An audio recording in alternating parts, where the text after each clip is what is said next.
Hello everyone, welcome to today's video. It's glad to have you back. And for today's video, we'll be dealing with top 5 tips for GMAT data sufficiency, how to improve your speed, accuracy, and confidence. I'm Clifford Mwenda with the International Scholars Program, training GMAT quant-based areas. And so for today, we'll just be dealing with data sufficiency and specifically also the top 5 tips. DS questions are usually found in the data insight section. So we have 3 sections in GMAT. We have the problem, not the problem solving, but the quantitative reasoning, which has the problem solving types of questions. We have verbal reasoning that has RC, that's reading comprehension and critical reasoning. And lastly, we have data insights that has data sufficiency questions and also the likes of integrated reasoning types of questions. So integrated reasoning are the likes of multi-source reasoning, table analysis, graphics interpretation, and two-part analysis, both verbal and quant. So for today, dealing with DS, by now most of us are familiar with DS questions if you've been coming to watch our videos. And I will just briefly mention some of the strategies that we've shared before, then talk about the top 5 tips that will help you as the data sufficiency questions. So without much further ado, let's look at today's presentation. So the first thing that you need to know is that for all the data sufficiency questions, we have 5 common answer choices from A through E. All of these answer choices are the same. So that's why if you go to the GMAT, for example, you'll find questions. Data sufficiency questions don't have answer choices. So for you to be good or to save your time in the exam, always master your answer choices. Now, what these answer choices mean, and we have acronym for the answer choices. We have 12, 10. 1 meaning statement 1 is sufficient for A. 2 meaning statement 2 is sufficient for B. T meaning together, you have to combine both statements 1 and 2 to get sufficiency, and D means that's E. Okay, that's E. D, which means each statement alone is sufficient. You've evaluated the statements independently and you found each statement is sufficient. Then lastly, we have N, which is E, such as E, which means you've combined the statements, but still they're not sufficient. That's when you choose E. So even for the questions that we'll be dealing with today, I'll not put up the answer choices. So you can screenshot the slide so that you can be familiar with the answer choices if you're not familiar with the answer choices. And as you go on with the studies, make sure you have them mastered. Then we talked about the types of questions that you might have in the data sufficiency questions. We have the yes/no questions, and we also have the value questions, whereby yes/no, you have to have a consistent yes or a consistent no to prove sufficiency. And for the value question, you have to have one unique value for the solution to prove sufficiency. Then we have to analyze the data sufficiency statements. We have to evaluate them independently and get as much information as possible from each. So first independently, and if both of them are not sufficient, then you can decide on doing a combination of both statement 1 and statement 2. And also, which is one of the tips that we'll be sharing today, is apply the data sufficiency tree.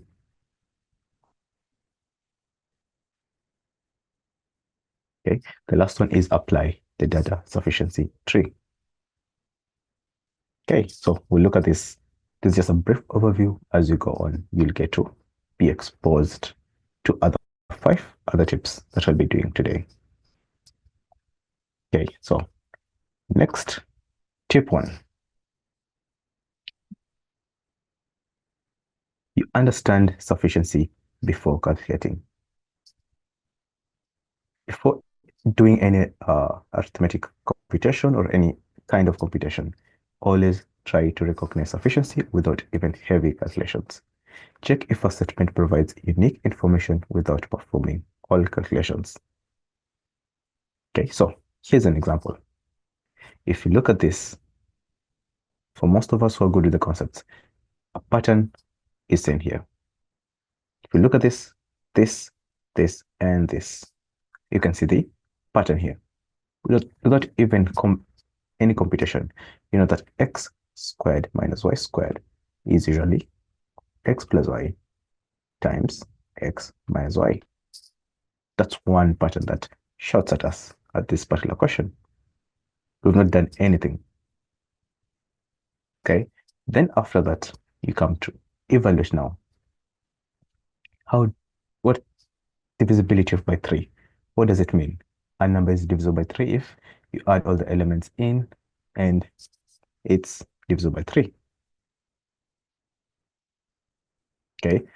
Now after that, you can go to the statements. If you're told x plus y is divisible by 3, that means, yes, this is divisible by 3. But what about this? You might find that x plus y is 3 and x minus y is a third. If you multiply that, you have 1, which is not divisible by 3. But you can also find x minus y is an integer. And if x minus y is an integer, then definitely x squared minus y squared is divisible by 3. So this is not sufficient. You have a yes or a no, maybe. So depends. Depends if x minus y is divisible by 3 or if it's an integer in the first place. Okay, then let's go into the second statement. X minus y is divisible by 3. There's no computation here required. If you look at this also, if this is divisible by 3, you can also say this is 3 and this might be a third or an integer 1. So if it's a third, then you have 1 if you multiply. If it's 1, then you have 3. So in this case, yes, it is. In this case, no, it is not. So it's not sufficient. Okay, so here's also catch 12, 10, which is also negative. We apply the decision tree. We evaluated 1. It's not sufficient. So A and D are out. We evaluated 2, not sufficient. B is out. So we have to figure out if answer is C or E. Now it's a 50% chance of getting this question right. And this means also we have to combine both statements. Now we know that x plus y is divisible by 3, x minus y is also divisible by 3. Definitely x squared minus y squared will be divisible by 3. And therefore, if you combine 1 and 2, you will have this statement is sufficient. Therefore, E is out and C will be our answer. Let's go to the second tip. Don't assume relationships from the statements. So only rely on information provided. Don't assume additional relationships. Avoid making assumptions about properties like divisibility, integer values, or positivity. And most of the times when you have classes, our students tend to assume when I say, what's the value of X? They assume I'm asking for an integer. Value can take anything on the number line. So never assume any relationships.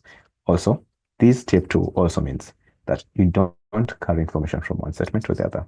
Don't assume relationships between the statements. For instance, is n divisible by 2 by 6? Okay, answer chooses the same 12, 10, which are A, B, C, D, and E. Okay, is n divisible by 6?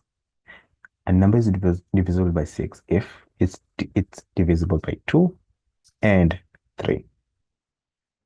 That means it needs to be even, and if you add all the elements in the number, they should add up to a number that is divisible by 3.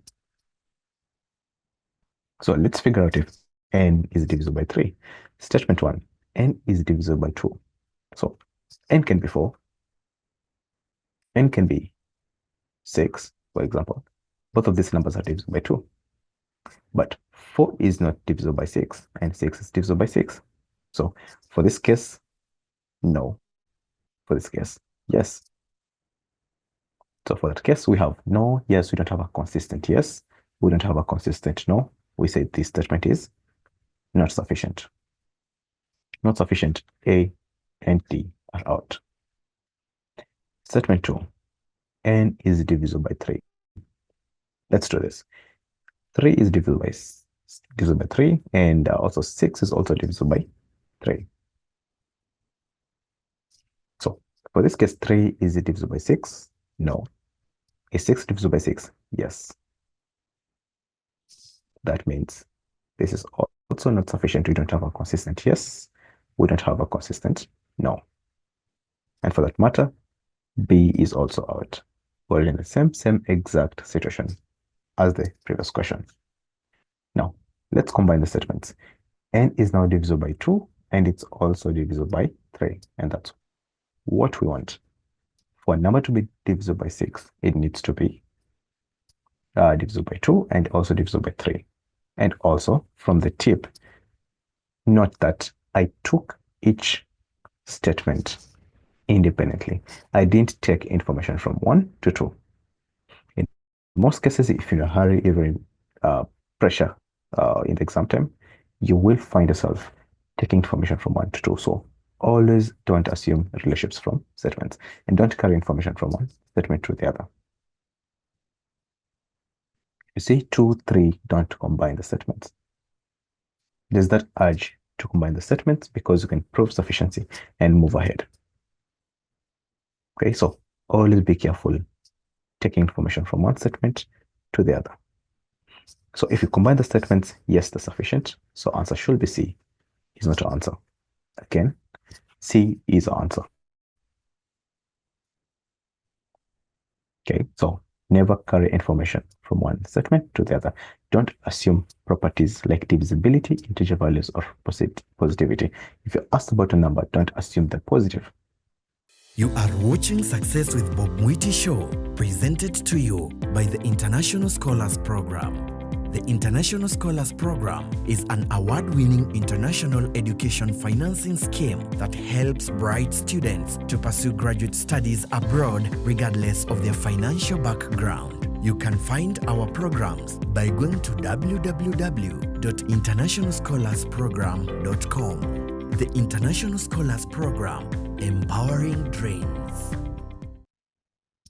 Then, that tip. See our answer choices. We're doing the question first. Okay, there we go. Recognize and use patterns and properties. So you need to know the patterns, you need to know the properties of numbers so that you can be able to answer questions. For instance, we did question number 1. We noticed the patterns, whereby x squared minus y squared is x plus y, x minus y. Okay, so use those patterns, recognize them so that you can make your life easy. And how do you recognize these patterns or properties? You need to be good with your concepts. So leverage number properties to evaluate sufficiency quickly. You need to identify even, odd, prime, composite, positive, negative properties to simplify the question. Here's an example. If x and y are integers, is x times y even? It's a yes/no question again. It's a yes/no question. If x and y are integers, we already told they're integers. Is x times y even? We're told x plus y is odd. So suppose you don't know the properties of values. You can just take simple values like 1 and 2. If you do 1 plus 2, that gives you 3. If you do 2 plus 2, that's 4. So even plus even is even. Odd plus even, that's odd. Okay, odd plus odd, that should give you even. So the only time you will get x plus y being odd is when we have 1 plus 2. You can also try different possibilities with negative values and 0, but you'll find it's mostly or all the times odd plus even. So if it's odd plus even, might be that x is odd, y is even, or x is even, y is odd. Either way, if you multiply any number by even, if they're integers, you'll always get even. So for our case, yes, it is sufficient. We didn't do any computation here. Just recognize the patterns and properties. And here's one way to remember one of the properties. Then the next is that x is even. No, at all. Explicitly, x is even. We don't know about y. The only thing we know about y is that it is an integer. So any integer multiplied by an even number is always even. So, in which case, yes, it is sufficient. And if you notice, statement 1 was sufficient. So B is out, C is out, E is out. Then go ahead and pause the video, think about it. Then 2 is also sufficient. That means A is out, and you'll have D as our answer. So it's good for you to notice the properties and patterns, or even patterns of traps when it comes to these questions. What is being tested? And how do you know the patterns and properties? Go back to your concepts. Be good at your concepts. Okay. Fourth tip. Come to the end of this session. The fourth tip is practice process of elimination using the answer chasers. Now, this helps when you're trying to increase your accuracy and you don't know how to increase your accuracy. Instead of just blindly guessing, think about process of elimination, increasing your chances, strategic guessing. Use consistent answer chase patterns to eliminate options. Familiarize with data sufficiency answer patterns and eliminate based on each statement's sufficiency. That's what we've been doing all along. Okay, 1210. A, B, C, D, E. We evaluate the first statement, eliminate. Okay, if you don't have time and you have to increase your accuracy, then with confidence, you have to think about eliminating answer choices that are not sufficient or don't even make sense, that outliers. Then you have higher accuracy, confidence in the answer that you'll be picking after evaluating the statements. So what is the value of Z? This is the first value question that you have today. So value question. How do you know it's sufficient or the statement sufficient? Is if we have one unique value for the value of X. Not X, I'm used to X, value of Z. So the first statement using the process of elimination,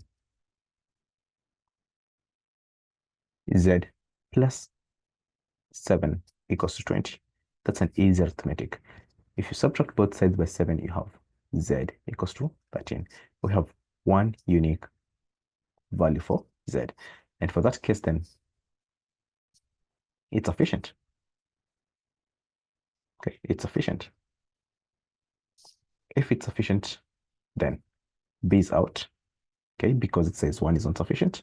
C is out since we don't have to combine the statements, and E is also out because we don't have to combine the statements because 1 is sufficient.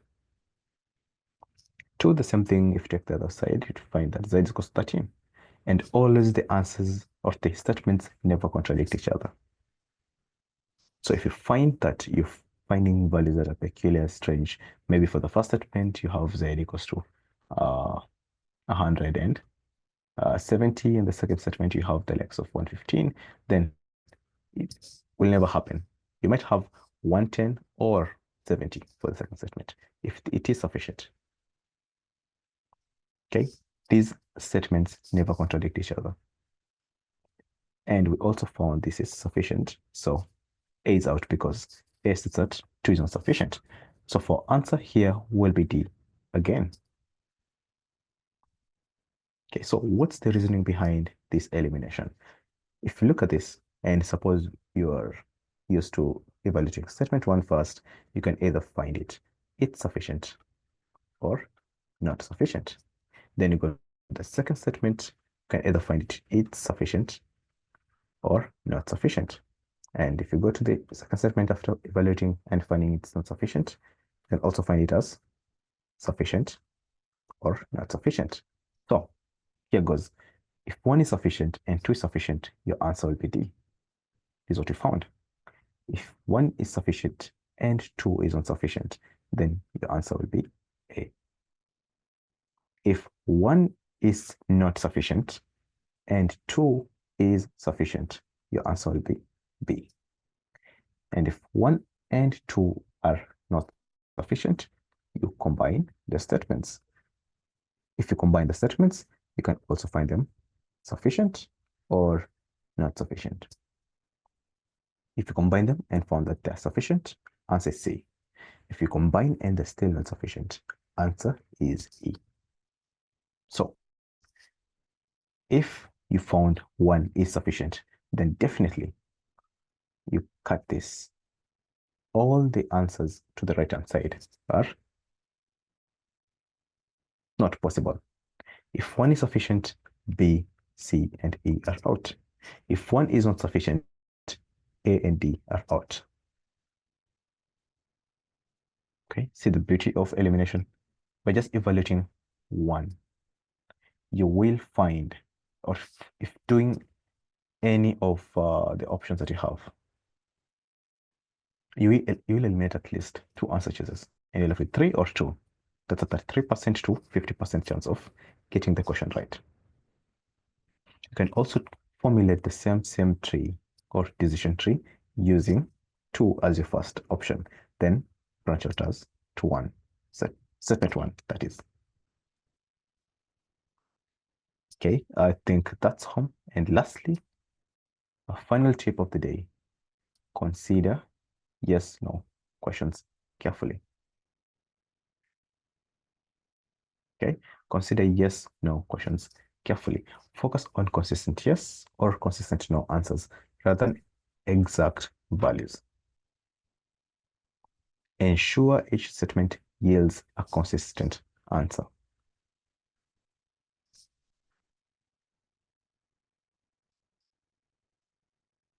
Is X greater than 0? Maybe yes or no. That's a yes, no question. Now, when it comes to yes, no questions, we have very many traps, and you need to be careful with them. For you to prove sufficiency, you have to have a consistent yes or a consistent no. Okay, and consistent no might be also a trap. If you have consistent no, that's sufficient. If you have a consistent yes, that's also sufficient. If you have a yes and even one no, that's not sufficient. You need to have a confident yes. I have enough information from statement 1 to prove that yes, it's greater than 0. Or I have information from statement 2 to prove that no, it is not greater than 0. Okay, so let's not focus on the values and logic behind the questions. For instance, I don't think we need to lift even the pen. We have to do is X greater than 0. That means is X positive, basically. Is X positive? Statement 1, X squared equals to 4. Now, this is different from X equals to this. For this case, we'll have to do the square root by ourselves. If we do the square root by ourselves, then X equals to either -2 or +2. Can be both. Okay, if we do this, then we'll have to consider only the positive square root. If you have this sign given in your exam, if you have this sign, take the positive square root. If you have to do the square root by yourself, as in statement 1, then consider both negative and positive. So without even writing down, just wanted to show you guys the difference between taking the square root by yourself and the sign given to you. X squared is equal to 4. Of course, if it's raised to an even power, you have to consider both negative square root and the positive square root. Then X will not be positive mainly. It will take also a negative value. So it can be, yes, it's positive. No, it's not. So this is not sufficient. It's not sufficient. So we go back to the fourth tip. If 1 is not sufficient, then A and D are out. So we eliminate A and D. Statement 2, X is not equal to 2. So not equal to 2 can take any number on the number line. So it can be any negative value or any positive value. So this clearly is not sufficient. If it's not sufficient, B is out. Okay, let's go back to the tree. What is sufficient is not sufficient. So we go to 1 and 2. 1 and 2, you're told x squared is equal to 4. That means x can either take negative 2 or 2. And x is not equal to negative 2. That means x will only take 2. Is that greater than 0? Is that positive? Yes, it is. So it's sufficient. A is out, and C will be our answer. Okay, I think that's all home. So recap of the tips that we've learned today is understand sufficiency without even doing any heavy calculations. Don't assume relationships. Recognize patterns and properties. Use process of elimination. Carefully assess yes, no questions. And that brings us to the end of the video. Have a great day. Bye-bye. See you in the next video.